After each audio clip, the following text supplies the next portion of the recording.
Today's story isn't just about memory. It's about understanding your mind in a way you've never experienced before.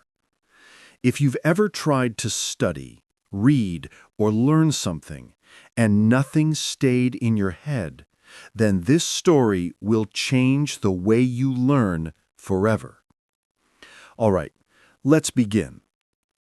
Have you ever finished reading a book, closed it, and suddenly realized you remember almost nothing? In the moment, you were focused. You understood everything. So why does your brain feel like it just scrolled through a story it didn't care about? Maybe you even highlight text, reread paragraphs, but the moment you stop, everything disappears. And this has nothing to do with ADHD or laziness.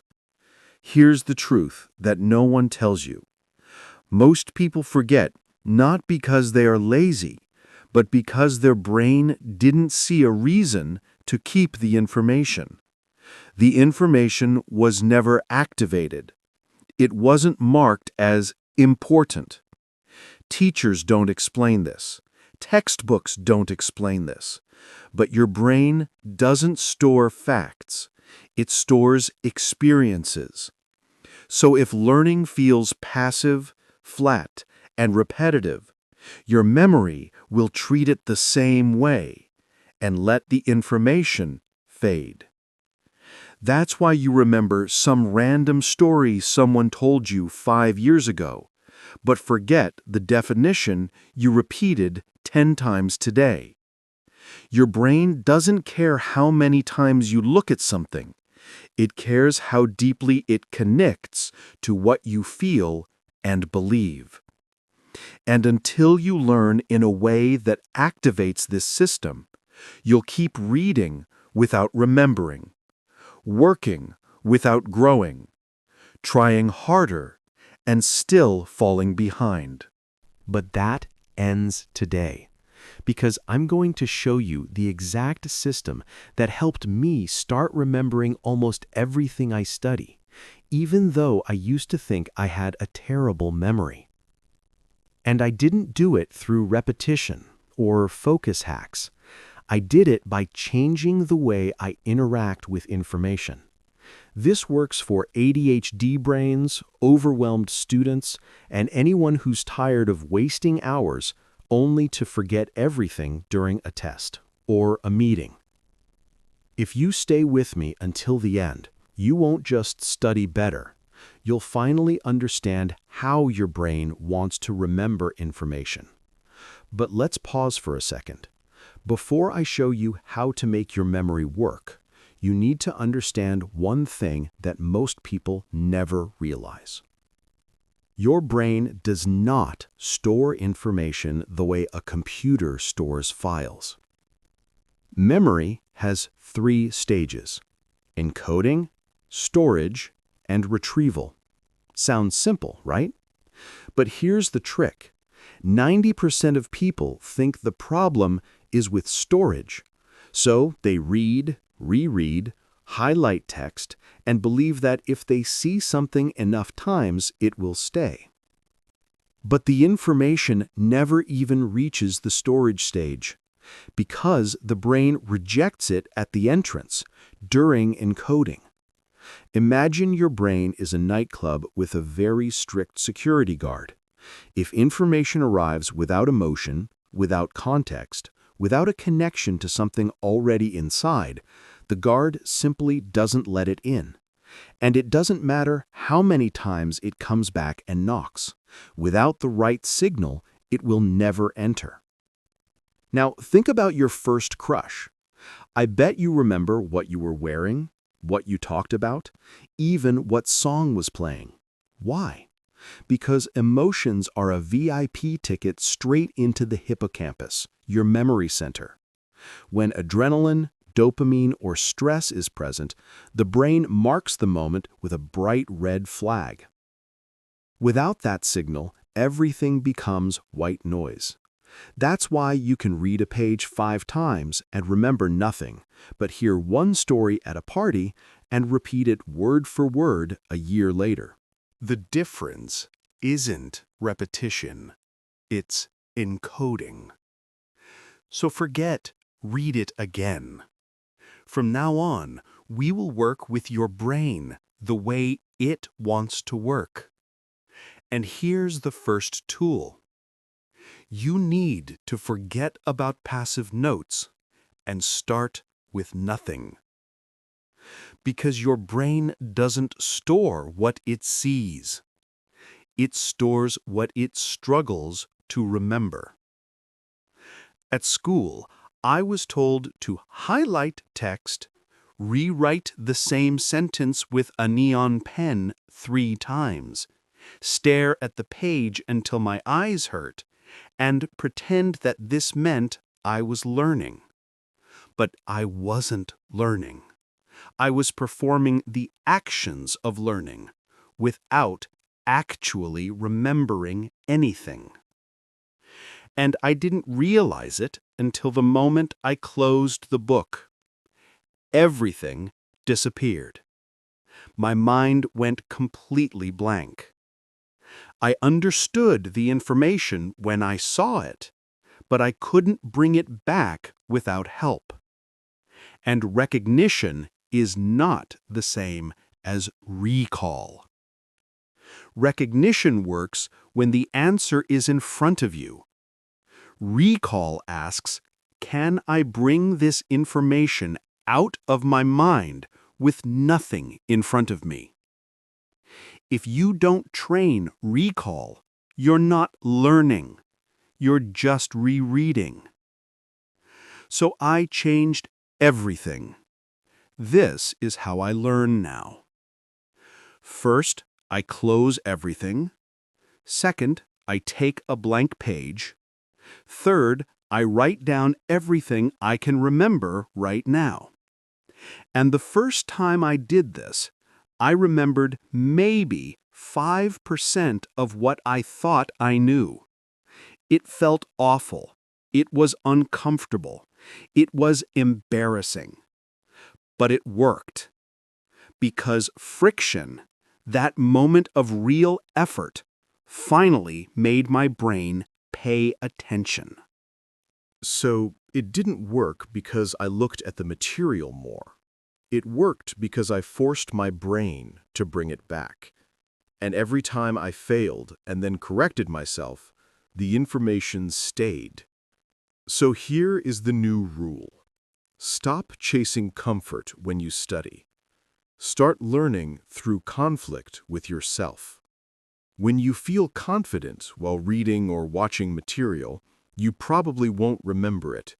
But when you feel frustration while trying to recall, that is the moment your brain is growing. Don't be afraid of negative emotions. For now, forget about neat notes. Focus on the things you cannot remember, because that is where real learning begins.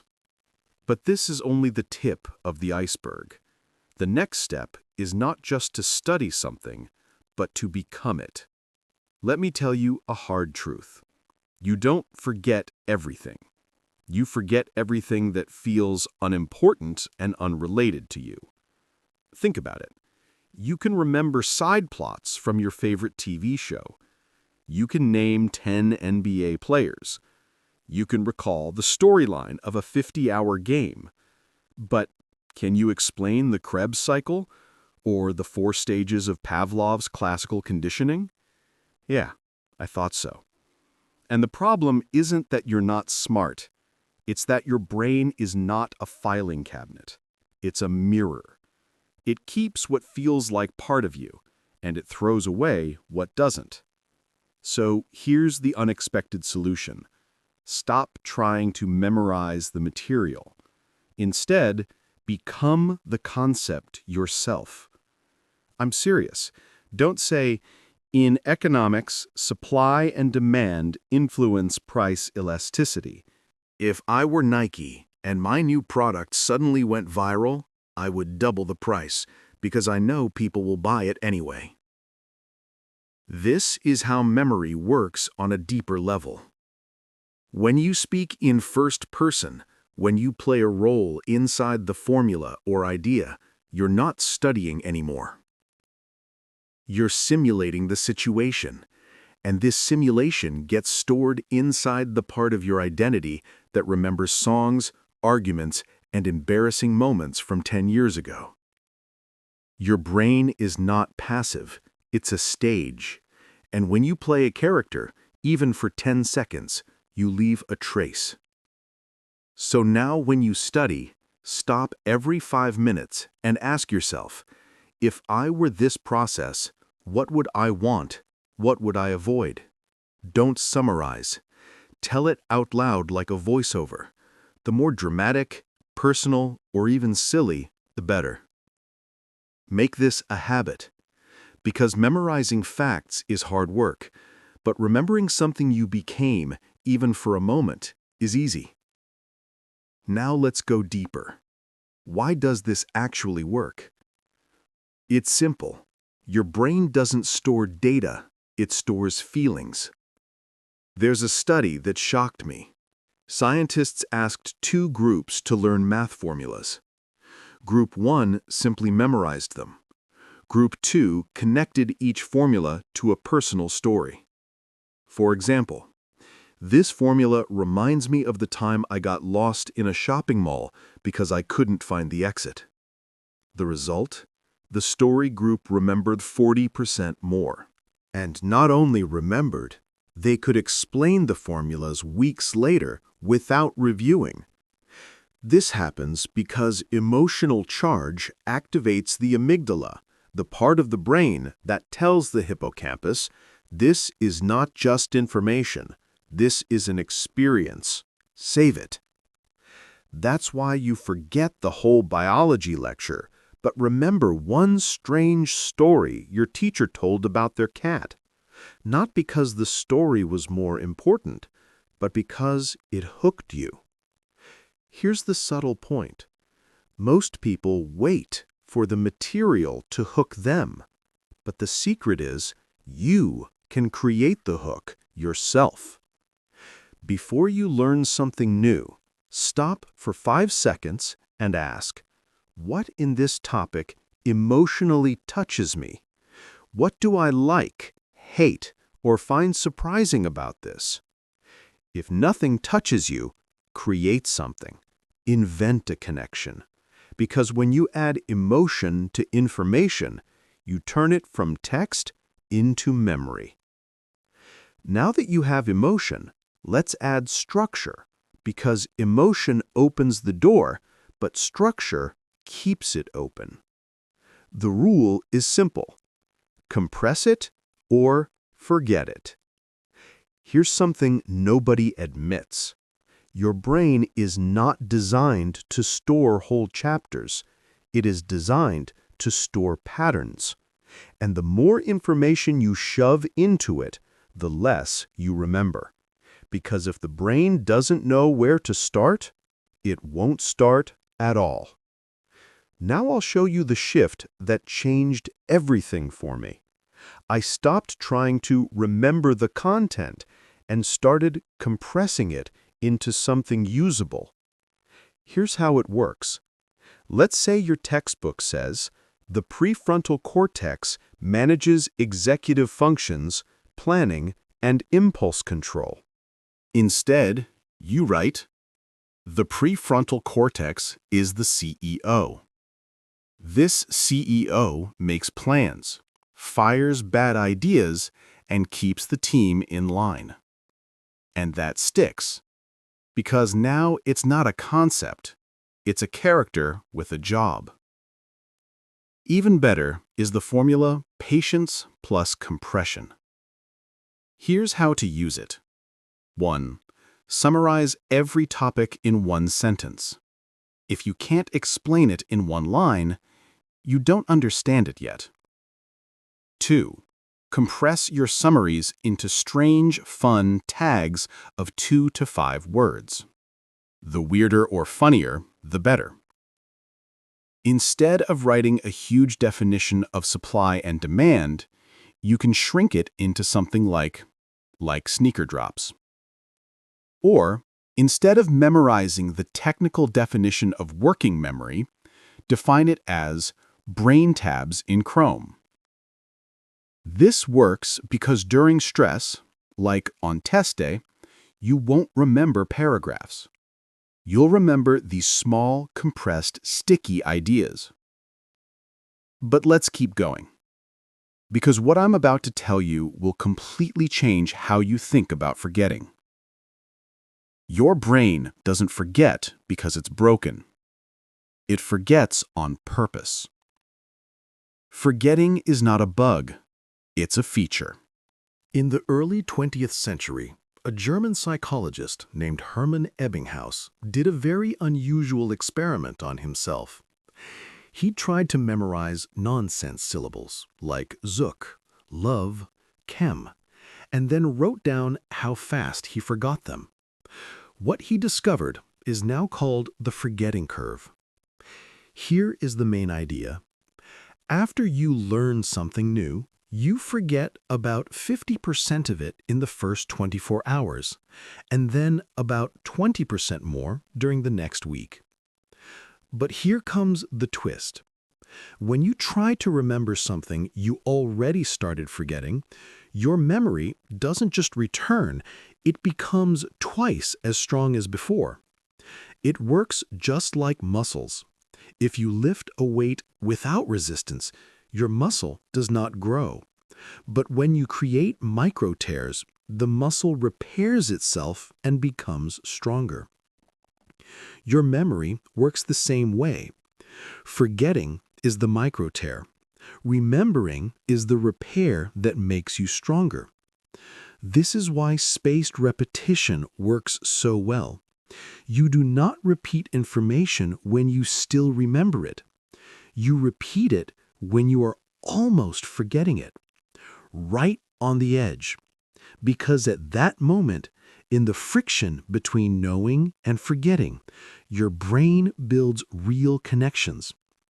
Ebbinghaus found the ideal rhythm for reviewing.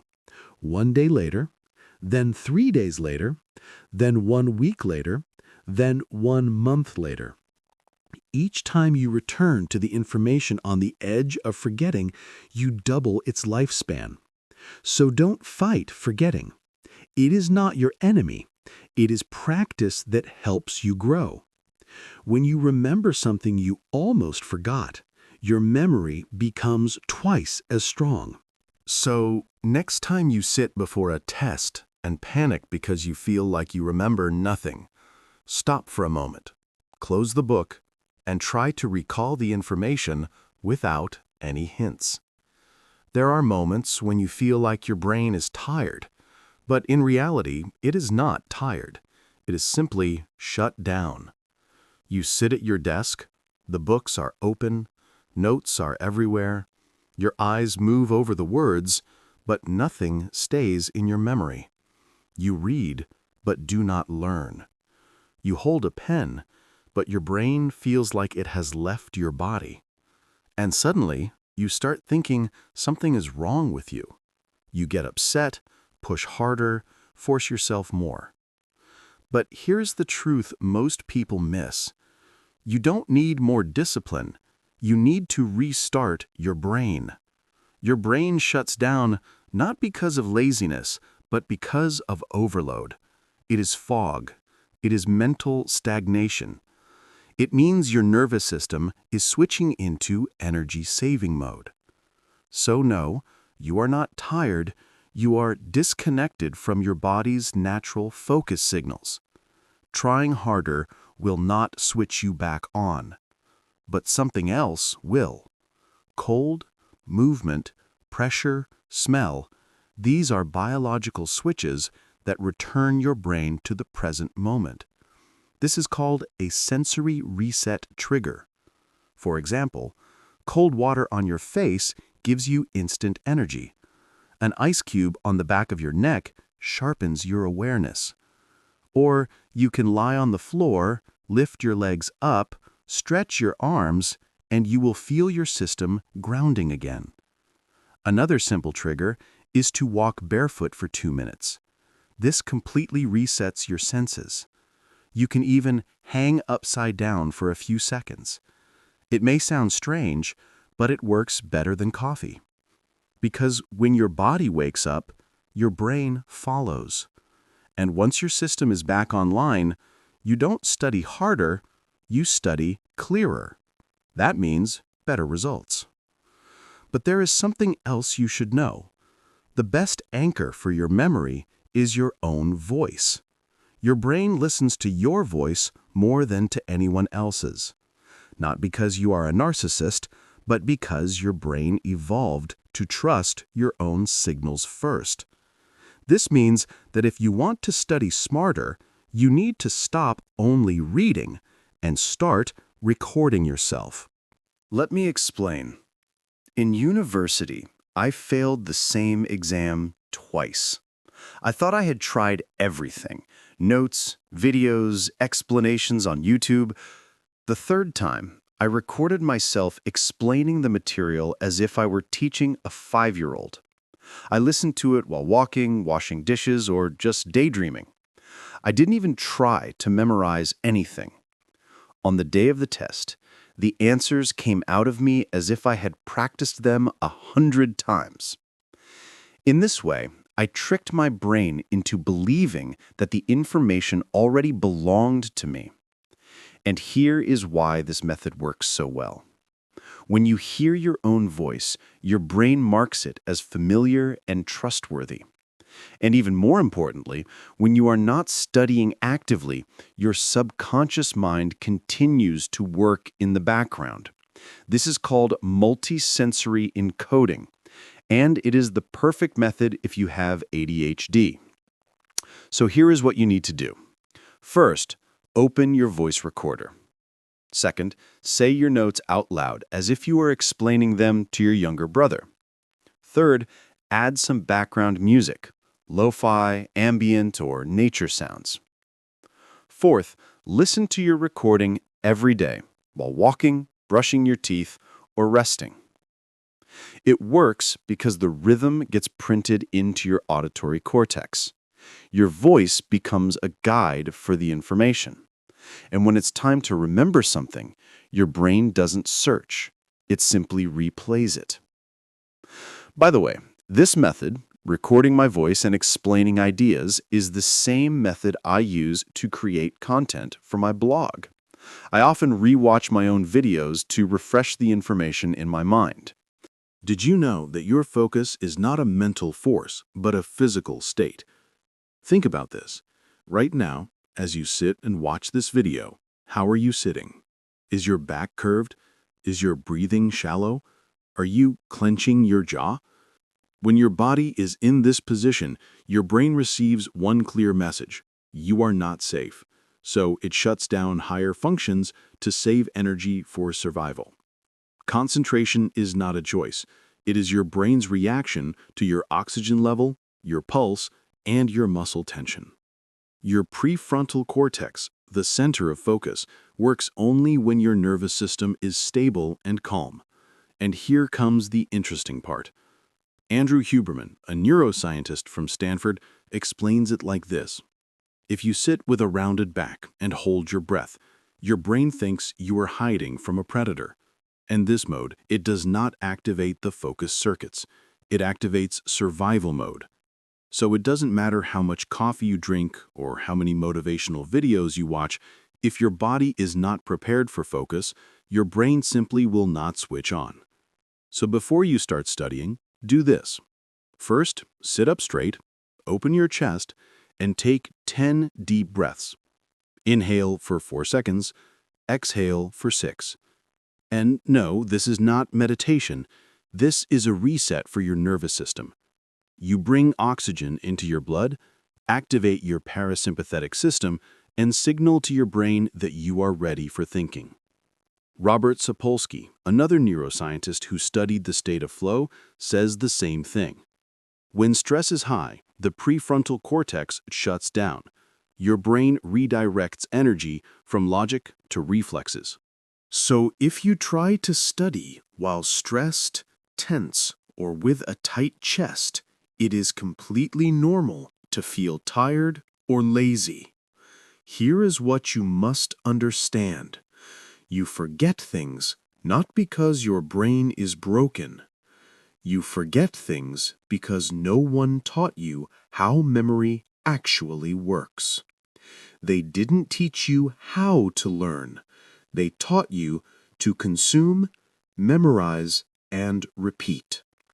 But the truth is, your mind remembers what feels alive, what feels important.